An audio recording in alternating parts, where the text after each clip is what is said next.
అందరికీ మీడియా మిత్రులందరికీ నమస్కారం। ఈరోజు న్యాయం గెలిచింది।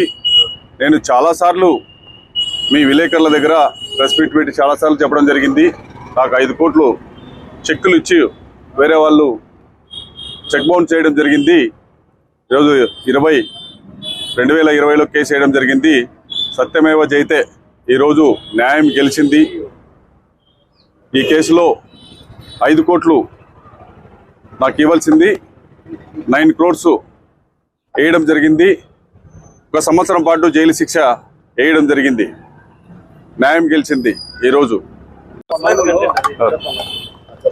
ఈరోజు శ్రీలక్ష్మి అమిల్నేని నరేష్ నాకు 2020లో 5 కోట్లు చెక్కులు ఇచ్చి మోసం చేయడం జరిగింది।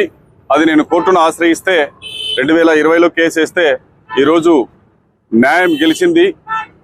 9 కోట్ల రూపాయలు డబుల్ అమౌంట్ వేయడం జరిగింది। 1 year జైలు శిక్ష కూడా వేయడం జరిగింది। నిజంగా సత్యమేవ జయతే ఈరోజు న్యాయం గెలిచిందని చెప్పి తెలియజేసుకుంటున్నాను।